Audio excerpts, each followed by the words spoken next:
favorite. And even though the community, and I'm giving this huge shout out to the community, I would have to say, I really do think Pedro is the favorite. I think it should be probably closer to 75-25, just because Pedro is so consistent and so talented. And getting a work back in the mix with the archers. A lot of people talking about them doing pretty good after the buff. I mean, after the rework. Obviously, they lost some HP, but I think because of the nerf to all the evolutions, it made them just a little bit more viable than they had been. Pedro, bottom of your screen. Taa here at the top. And we shall see. Little Prince still the most popular card in the game. And right here, just waiting, and could this be another RG Pedro playing? I mean, Pedro placing down the Giant and Taa looking frustrated just off that, so we're gonna have to see what he does or doesn't like overall. Pedro's bats should be able to get a decent bit of value, but no, a quick reflection and the Firecracker in tow is going to be able to stop the bats from getting too much value. Archers coming in just a little bit late there, not going to be able to get on top of the Firecrackers. They split over the middle, and then a clean defense here by Taa. 4 elixir to ticking up to 4 here for Pedro, so a nice clean exchange with just a little bit of favor here for Taa. 25-46 to 24-06. Giant, very, very popular in the meta. Maybe the most popular win condition right now. Yeah, and so I'm starting to recognize why Taa looked a little bit upset. I would assume this is going to be Graveyard last card for Pedro, and he's just going to be running Giant Graveyard. And really, that is always so difficult to stop when you only have the Goblins and the Firecracker, just because you can always just fire or just arrows those down. And I mean, at that point, it's hard to stop a Giant Graveyard push once it hits double elixir. Yeah, I think that's a really good point that you make, and I think that's exactly what Pedro needs to do. I think he needs to just kind of hold on, play just a little bit slowly, and as you can see, build these giant pushes from the back as they cross the bridge. That's when he can decide whether or not he wants to pull the trigger on that GY. Nice Firecracker up high, gets the arrows and the Little Prince out of Pedro. So Pedro now probably, I was going to say, I think he should hold on the GY, but he decides to go in for it. Yeah, right there. And I'm honestly pretty shocked that the bats were even able to remain alive. I figured the stun from the Tesla would be able to take those out. And right there, can he get the King Tower activation? He will. So not only is there only a 200 HP difference between the two players, he now has a King Tower activation. Pedro having a massive advantage right now as we head into OT. Yeah, that King Tower activation is really going to help, not only obviously with the defensive situation, helping out with those drills, but now you think about playing in the same lane. This is where Taa is going for damage, GY in the exact same lane. Now at the King Tower activation, kind of all things, like you said, AC, going in favor of Pedro, at least at the moment. And obviously not a huge gap to show for it, but over this next minute 45, we should see a lot more GUIs coming out, and we'll see if that poison is always going to be enough here for Taa. That snowball comes in and creates just a little bit of space, plus the arrows. Giant still tanking, Dark Prince alive, so bats come down. 4 elixir to 4 elixir, and Pedro definitely has his foot on the gas pedal. Yeah, great Ice Spirit right there. And I really like how Pedro is defending these monks, or defending against these Firecrackers and these monk abilities. Wow, huge damage right there. And he's going to need to get that off the tower right there. So forget everything I was saying. Great stuff from Taa. And yeah, I mean, as we head into triple elixir, Taa has a clear advantage, and we're going to see him just go, go, go. Yeah, the Monk just doing great work, tanking for a little bit longer than I think Pedro had anticipated. Then the Dark Prince comes down low, lines up perfectly for that Firecracker. Now just trying to go cheap on defense with those bats, but the Teslas have been absolutely mad here for Taa. And that's like the key to so many of these decks, especially these drill decks, is just if you have good work with your defensive building and you can control the map like we're seeing Taa do with the Tesla, it makes it so difficult for their opponent to put together a good push. And now with that Evo Tesla coming out, going to do a great job cleaning up the Giant, and of course that burst coming out to help with those skeletons with the Dagger Duchess out of daggers. 13:08, 14:22, 20 seconds remain. Yeah, right here, going Giant at the bridge, but just too much defense on Taa's side. 422 HP for Pedro. This is looking like it's going to be a game 1 victory for Taa. Going in aggressive. Log should be able to push the Dark Prince off, and it will. That's going to be game over. Taa taking game number 1. Pedro dominated the entire game, and and it didn't matter whatsoever. Great play from Taa. I mean, it was really just that one push that he was able to get that little bit of chip damage, and that was enough. He was able to win just from that play. Yeah, what a really is just a fascinating game one, and it really is something that you have to look at where you say, hey, Pedro probably has to feel pretty good about that matchup, and he still lost. How do you recover from having that, especially with how well he played early on, activating the King Tower, getting it to an even game as we were heading into OT? How do you recover from that and have a good game number 2 and game number 3? Yeah, so we will find out here as log bait has proven to be very, very popular once again. Makes sense that Pedro would be the one going to something a little bit faster. The Inferno Towers have been excellent in dealing with all of the Lava Hounds, all of the giants out there in the world, and also the Princess doing a really good job of baiting out the small spell or the bigger spell. It's hard to get a void perfectly on a Princess, or if you are going to void a Princess, as you can see right there, going to take it off the board. But what spell do you have to deal with the Goblins? And unfortunately here for Pedro, he's running into void arrows and that zap, that Evo zap. So having all the answers for bait is Taa. But I think the other part of this that's an interesting wrinkle in the equation is usually log bait does not have Princess and Archer Queen AC. Yeah, this is a very interesting deck to be using on Pedro's end. I'm not really sure if I've ever seen this before. I don't know if this is solely just because of the new meta, or this is something that he's doing because of Taa's game number 1, deck number 1. But it's really interesting to see this variation of bait be used for this game number 2 match. Yeah, and that last card, you're wondering, is it going to be the Inferno? You would think it probably is. I mean, you think an Ice Spirit would have been used already. Usually an Inferno and Goblin Gang is usually worked into these bait decks, but obviously meta still evolving as Pedro's going to bust this out. And the question is, can he activate it in time? He does, so that is going to take a lot off the board. The Phoenix should be able to revive. No, the log is going to come in from Pedro. Pedro doing a great job so far. And I really think it has to be Inferno Tower. Maybe, actually, He's not playing anything. And he hasn't used his second Evo yet. So that's... usually when we're talking about these players, they do such a great job of cycling Evos because you want them on the board as often as possible. It's shocking to see somebody not use their second Evo this far into the match. Yeah, that's also a very good point that you make. I was just going to say it must be Tesla, as Tesla does come down. And a really nice void there from Taa, getting on top of that Archer Queen. Nice +2 trade there, and that's really where void starts to be incredibly effective, is getting those positive elixir trades, but also usually it's used against either your defensive building, like this Tesla, or against your glass cannon, like that Archer Queen. So Archer Queen coming back out here for Pedro as a very healthy giant, works down the left-hand side. And Evo Zap coming in as well. Tesla comes down late, but this is all trouble as Taa and I was going to say Taa and Faust looks like they're going to pull off 2 early upsets here as a very quick 2-0 here from Taa.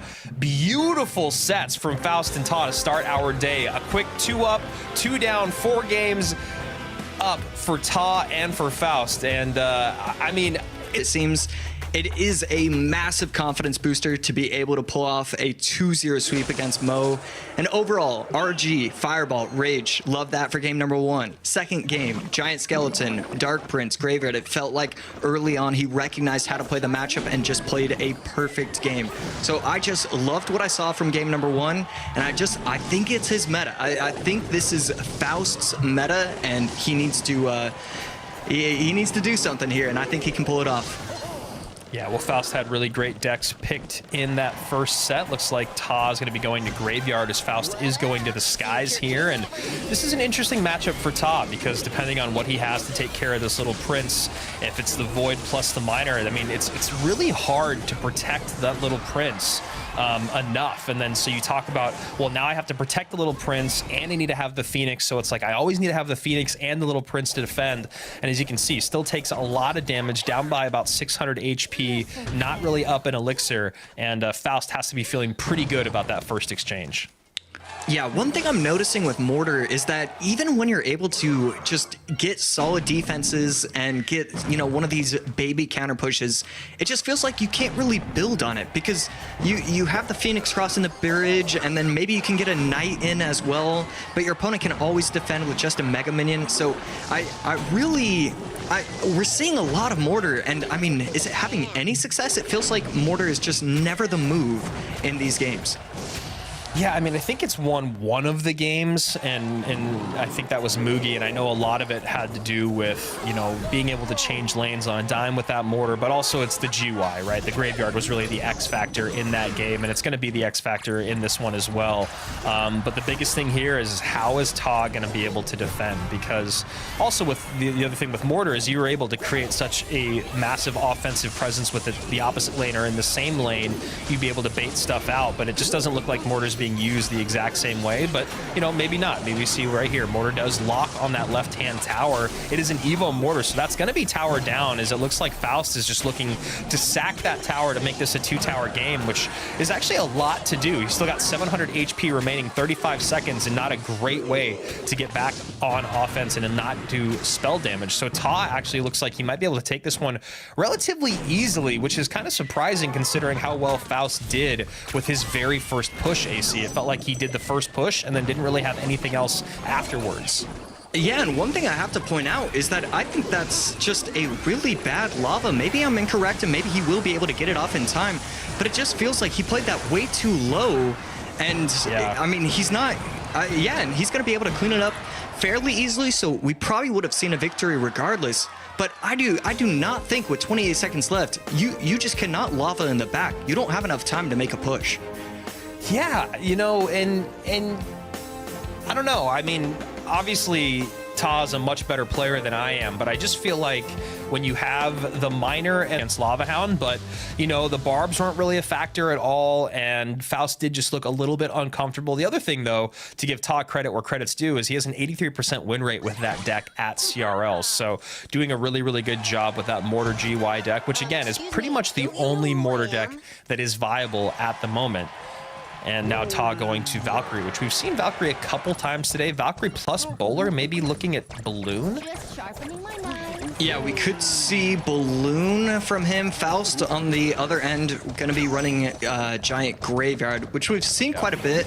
And I really like that players have recognized that. And Taa going to bring back E-Giant. First player to use E-Giant today, I believe. And yeah, I mean, I love that for Taa. He's one of the best with it. Yeah, E-Giant's really interesting right now. It does feel like Dagger Duchess, counters and doesn't counter E-Giant all at the same time, right? Like, obviously, E-Giant a little squishy, as you saw all those daggers coming out, doing good work, but also on that same vein, as if that Dagger Duchess is ever out of those arrows and the E-Giant is relatively healthy, it is a lot to deal with. I'm excited to hear what Juicy has to say about this when we get him back after, the next match, because he is such an E-Giant player. I know that he doesn't feel E-Giant is quite strong in the meta, but it's definitely back in the meta.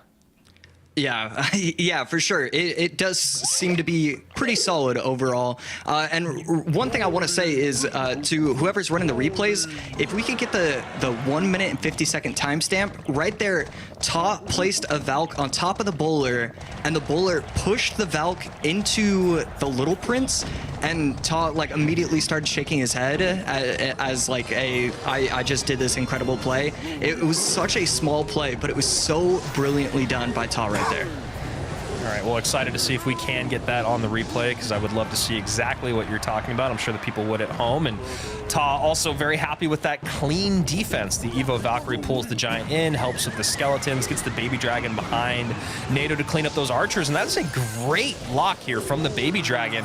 Bat's not completely taken out from that Evo Valk, but the Baby Dragon does reset, and all things going right for Taa right now.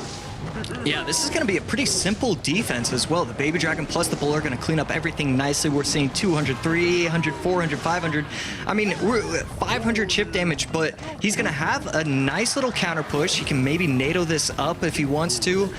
Just Taa putting on a clinic right now on how you want to play this matchup.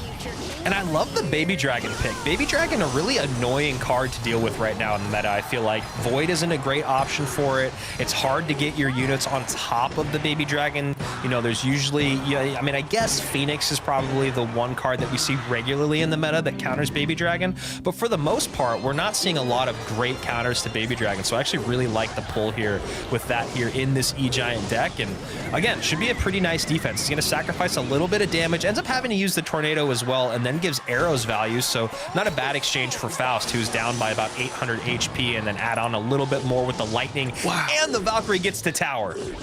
That's it. That's gonna be game. Taa gonna take game number 2, and a beautiful sweep from him. I mean, well, especially when it comes to like which decks you're gonna be able to pick. Yeah, that's a really good point that I didn't think about, but obviously you are going to be practicing against, you know, people that you know, and it would make sense that both of these players have probably practiced quite a bit against each other.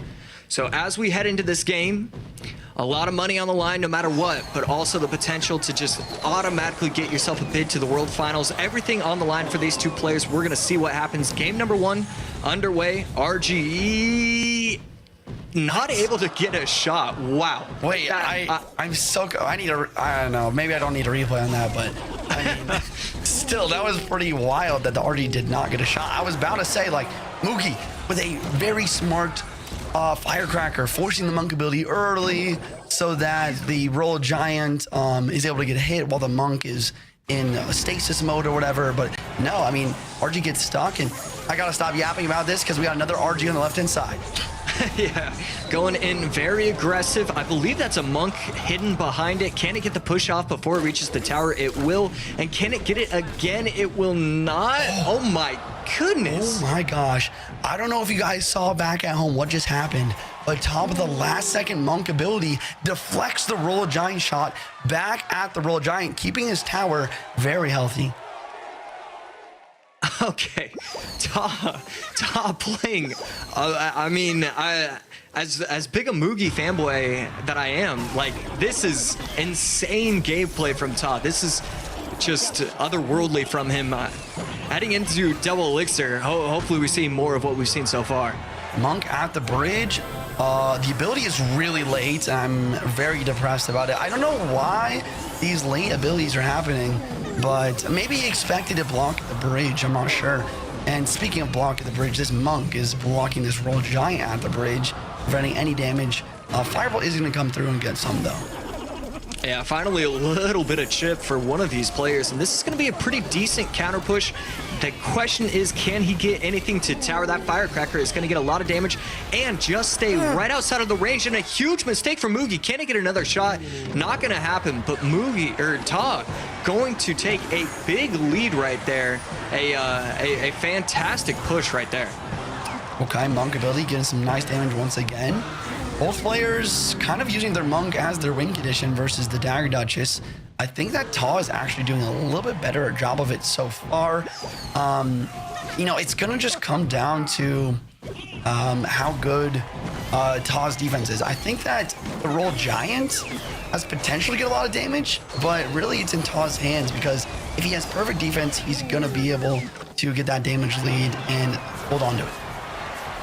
And right here, Firecracker for Taa, not going to be able to shoot the egg, so that's actually going to be taken out by the Fisherman. And a huge play. Taa's going to take a massive damage advantage, get the tower down to 483. I think it gets another shot. That should be game GG. Taa takes game number 1. This man is making zero mistakes so far today. It is just, I mean, Moogie so far hasn't made a ton of, man, the range, I mean, that was perfect from him. And we're heading to the next one. Taa starting with a Zap, maybe Lavahound. Nope, probably gonna be Giant with Little Prince. You have Moogie going to some Drill here. So we have a Drill versus Giant. I feel like the roles are a bit reverse here now, where, you know, Taa's gonna have a bit of a heavier deck, and Moogie is gonna have to have perfect defense. But if he does, he will win. But one mistake is all it really takes here. Yeah, those Evo Skellies. What is your opinion on Evo Skellies right now? Because there was a time where they were terrible, and then there was a time where they're really, really solid. It feels like they're really, really good again. Yeah, earlier I said I tied them as third best Evo with the Evo Bomber, and I think I'm going to stick by that. I think they're very solid, and they can provide lots of value. You just have to make sure to adjust your playstyle a little bit to make sure that they're able to lock on and not get taken out right away, because that first attack speed nerf is pretty noticeable. Okay, for sure, for sure. And right there, Wizard, a slight mistake on the timing, I believe, with the Wizard. The Wizard, as well as the Bomber, you want to get the exact right timing to limit the shots from the Goblins exiting the drill. There really is a skill. It feels luck-based every single time, but there definitely is a skill to the placement and timing of your troops to respond to the Goblin drills. Reminder for everyone back at home, whoever wins this best of 3 is going to be your golden ticket winner, since Muhammad Light is the only person left in the bracket right now. They will go to the lower bracket. Oh, it is possible. It is possible, as unlikely as it is. No, you're right. Actually, for some reason, I'm so focused on Muhammad Light winning that it is possible. If Moogie or Taa does lose, they could go to the lower bracket and beat Mo and still have a chance. So I guess that was incorrect by me. But anyways, let's focus on what's at hand here. We have a giant push with an Evo Tesla on the defense. I like the high spirit as well to make sure the egg doesn't respawn, but I mean, he's kind of low on elixir. Oh my gosh. That bomber just saved the defense. Okay, and that's because the Tesla, when it gets taken out, it gets that final spawn, right? Yes, so basically how it works is when the Tesla gets attacked and it dies to something from the opponent, then it gets that second wave of stun. But something that can happen is, let's say you arrows the Tesla, it puts that 1 HP and then it dies of quote-unquote natural causes, then you won't get it. So there's a little bit of RNG to it. Okay, for sure, for sure. 80% win rate with the Goblin Drill, not shocking at all. And right there, another pretty clean defense. I mean, that recent one shot, can it get a second? It does. The Ice Spirit, forgetting its purpose when placed on the map, just goes straight for the tower. I mean, yeah, it's the troops have to know their responsibilities, and right there, its responsibility was take out the Wizard, and it did not do it. And this is just going back to what I was saying. It's just like, if Moogie played this game perfect, he would have won. And which he can still win, but it's going to be tough. There's 2 giants on the board. A prediction void for Little Prince, I guess. We do see the Evo Skellies come down, but the Zap is in cycle. The Zap is so solid for dealing with that. Phoenix does respawn, but the Little Prince is ready. Fisherman going to yank the Bomber across the bridge. Wizard in tow to be able to defend everything nicely. Good timing right there. Can the Wizard get a shot? Little Prince ability is going to hit the tower. Wow. Arrows drop down. Little Prince stays alive. This game is all of a sudden really close. And using the Evo Zap as well, just trying to force all of his spells onto the tower. This is going to be a very, very close finish. Okay, Moogie doing everything he can to make sure that the tower is not taking full damage. Taa celebrates, arrows comes in. Taa takes out Moogie, sending him to the lower bracket. Moogie now has to beat Muhammad Light to have a chance to win. Is that there is just no way for us to know what they're going to run, because these 2 guys have done the best job of being unpredictable with their decks. So Juicy's going to be off this. If we get an upper bracket reset, he will be joining us. But as of right now, Taa, if he's able to win 2 of the next 3 games, will be your May monthly champion. And no matter what, he's got that golden ticket. Molite going to be running his patented Minor Princess Little Prince deck.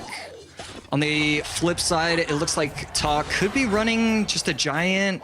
Oh, it could be Loon. Lava Loon from Taa. So we're going to have to wait and see. Yeah, Lava Loon with Evo Barbs and Bomber, also very, very popular out there. And going to be very heavy to go up against this deck that Mo is running. And an interesting play here. He just goes opposite lane, knowing the Barbs are out. There shouldn't be a lot of ground responses here. So maybe a late ability here from the Little Prince. No, he's just going to ride it out, take the damage. No defense comes in, no ability necessary, which gives him more elixir to deal with it. So low Princess here to get on top of that balloon. Tesla placed in the corner to pull the balloon, but now I just don't know what he has. Yeah, he's got absolutely nothing. This is going to be towered down, and I love that from Taa. You just got to go all in and hope that it works, especially going against someone like Mo and not allow him to play for a 1-0 victory. I like this start, even though his right side crown tower is down to 1733. I think that's perfectly acceptable, and you would always take that trade if you're Taa. Yeah, I think you're right. I think this is a better situation to be in. I think Taa has the advantage in a 2-tower game. I think Lava over time can end up kind of wearing down this deck, but it is Mohamed Light with 2 air troops or 2 air defending troops and a Tesla, so we'll see. But at least for Taa, he's got a lot of good ways to deal with those. The barbs are going to be a good way to deal with the Evoed Knight, and then of course the arrows and the Void going to do a good job cleaning up whether it's the Little Prince, the Princess, or the Tesla, but that should always leave one of them remaining, right? There's only 2 spells and there's 3 cards to deal with, so we'll see how Momo makes Taa use his spells. 1733, 2696, 1 tower down on each side. Really, really good arrows value to take out the Tesla and the Princess. That's 1 shot. That's the 2nd shot right there. That Evil Bomber putting in a ton of work, and the Void on top of the Princess to take that out as well. Good interaction, but really solid defense from Mo Light. I really liked what Taa was doing with the Lava all the way in the corner, trying to go all the way to the opposite end. Instead, choosing to go in with the Lava, and again, going with the balloon behind the crown tower. I like that. You need to set up a good push in order to get past this defense from Mo. Yeah, and an interesting call here from Juice talking about how, you know, Mo won this matchup earlier against Dom, but Taa already learned that you need to sacrifice that tower to take a tower. So a bit of an adjustment here, maybe learning from his opponents. Is Taa out there in the world? 2696 finally gets chipped away just a little bit there with those arrows as Mo Light goes back on the offense. This time he does have the barrel, obviously, no miner. It's the first time we've seen the barrel come out? I think so.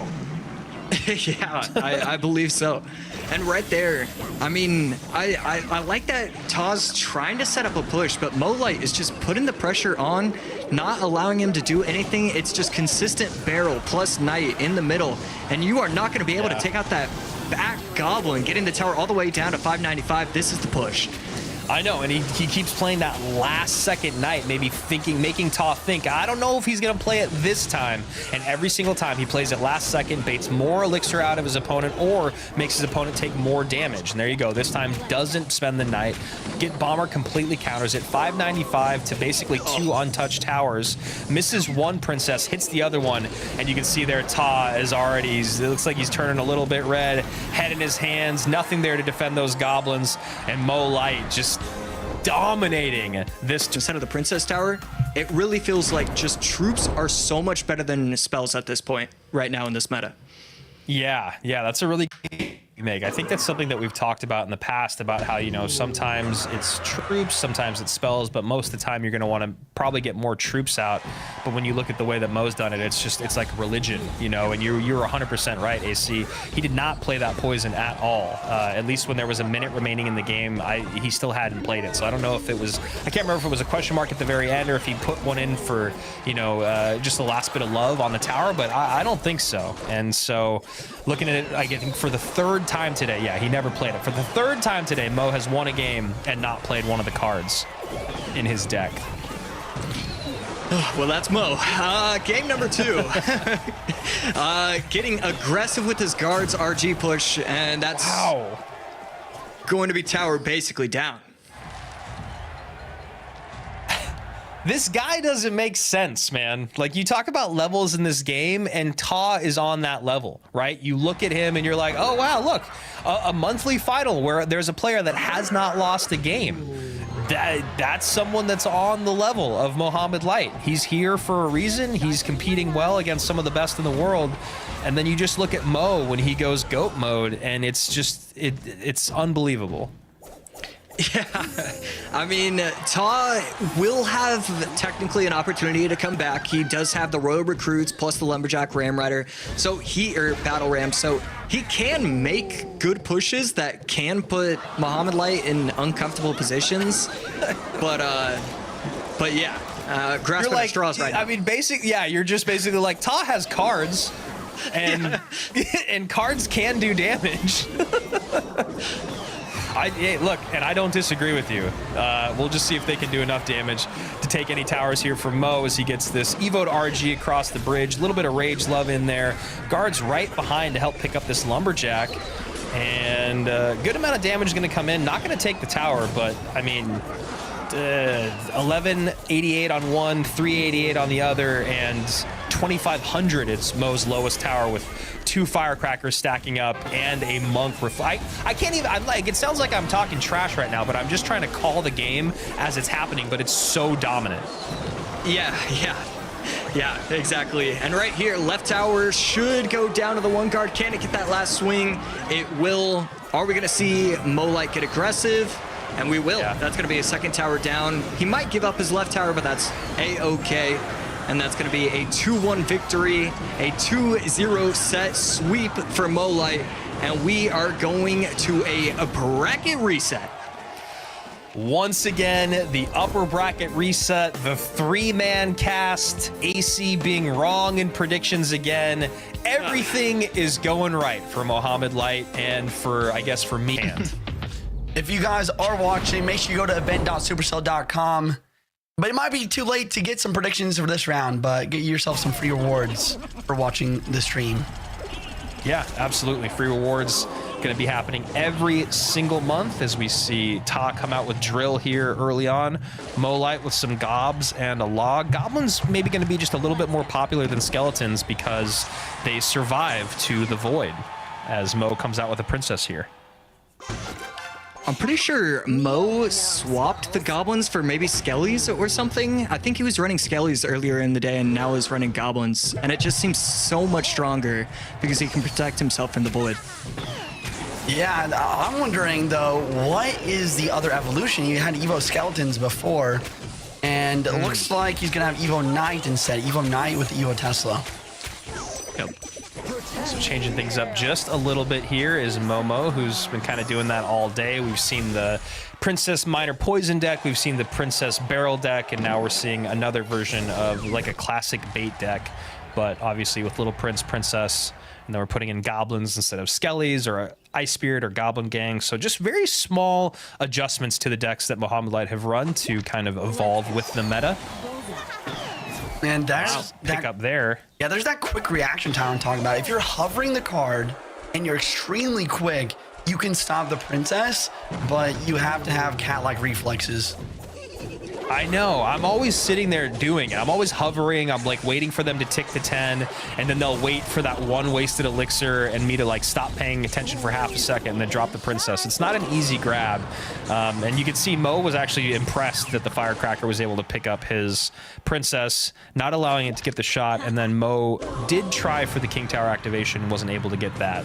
Another Princess shot comes in there on that side, and now with Log out, we'll see if Mo decides to go in with a barrel, but usually Mo's got a few more steps to his process instead of just, if this card is out, then I attack with this. The fact that you can place the Evo Tesla at the bridge and it's such a strong play, it's really interesting to see how many different cards, especially over the last year, have evolved where this is the correct play when it never used to be that way. Yeah, Juicy. I think that's something that I've seen, at least in some of your streams, like especially when you're playing like Drill or like a Drill mirror match, you'll see that like Tesla becomes another like ground tank / defensive unit that basically always needs to be on the board. Do you think Tesla's too strong right now, or do you think it's fine?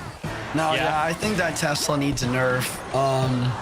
And I think that continuing with balance changes to nerf evolution so they're not like super OP. I mean, this is what Josh is talking about though. You can just block the Monk at the bridge, prevent anything, and it's still alive. It stuns everything, and it gets so much value. And then when it dies, there's another stun. Yeah, that death stun was an interesting addition, which might actually end up being just too much of an adjustment. Mo's going to take a shot there from the Firecracker, but going to give some damage of his own on the opposite side, taking that down to below 1400 HP, 1992. And we'll see if another high Tesla gets played here on both sides. I mean, Taa was trying to pre-place the Monk so that way the Princess would never be able to do it, and then he was still forced to use his Evo Tesla, and it still got a shot. So just high. Molite will find a way to get damage on a tower. Nice Ice Spirit there from Taa to try to get some damage, stop those goblins and get on top of tower, but Mo still able to clean it up. 1697, 1165 as the battle at the bridge of the Teslas continues to wage on.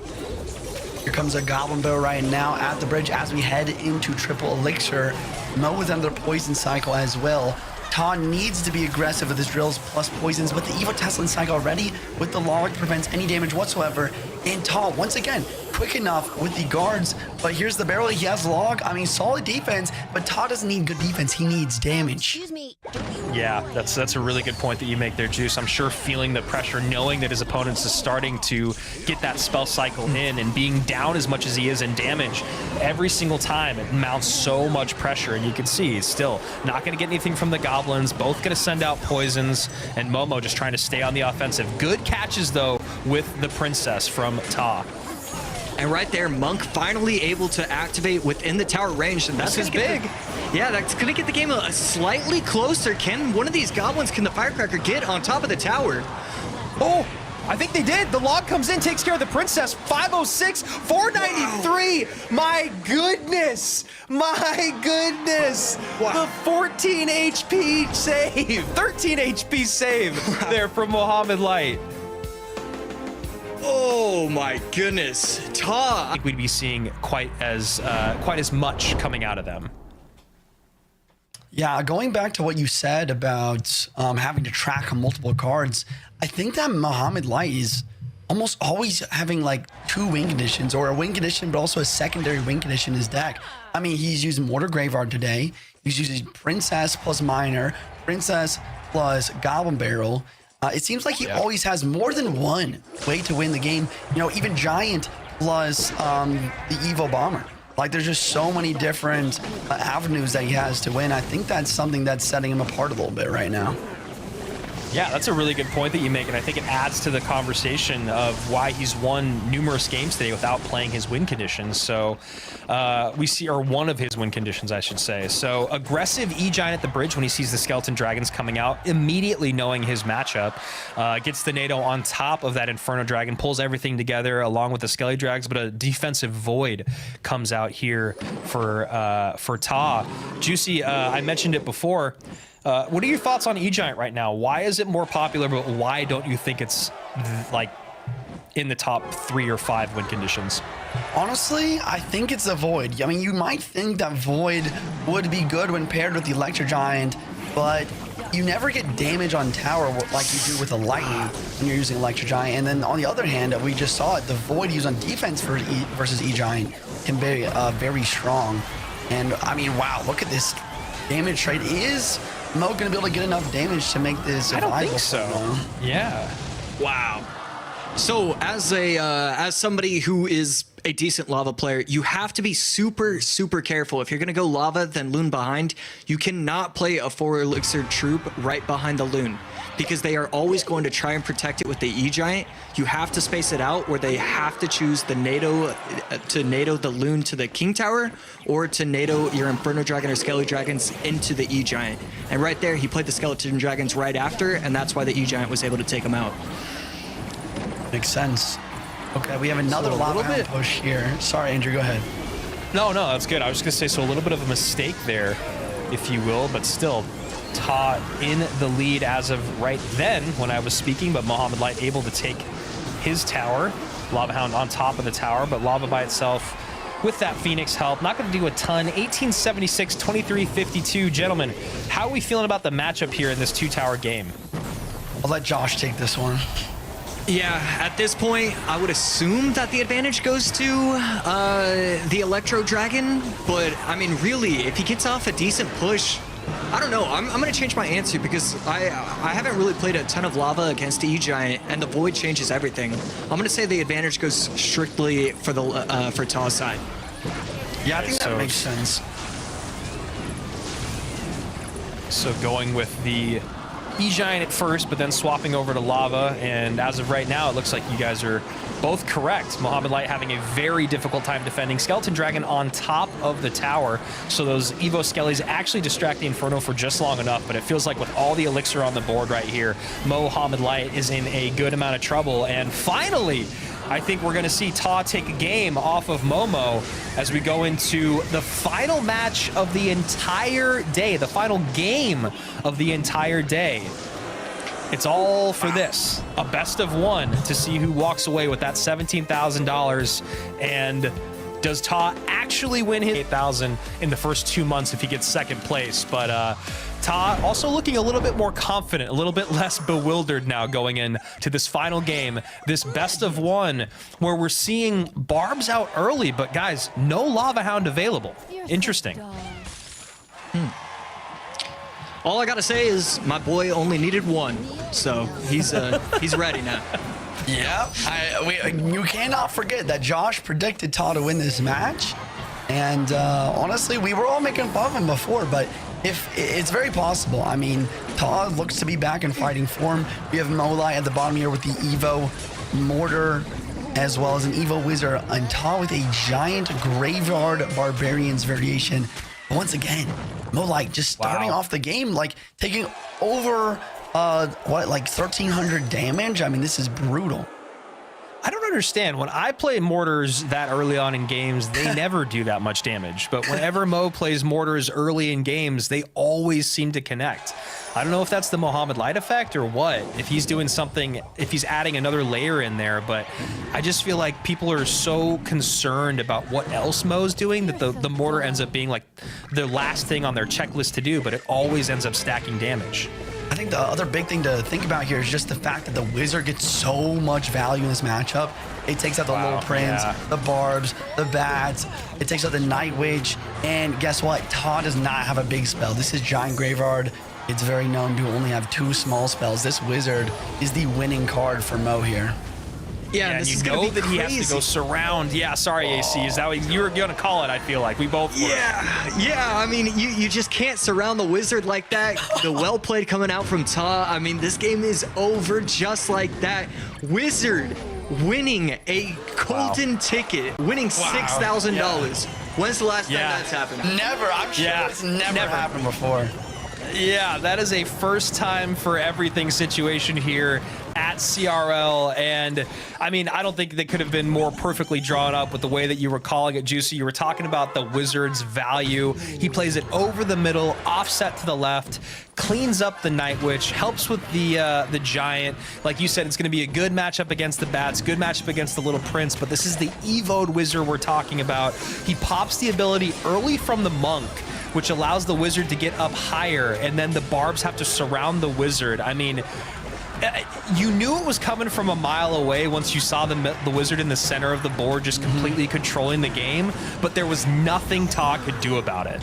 And there you go, ladies and gentlemen. Taa staying stoic, if you will, trying to make sure to win this golden ticket without it being given to him, but Mo Light has another plan. He takes home that dub. He takes home that $17,000, and Taa still with the golden ticket, but Mo victorious yet again.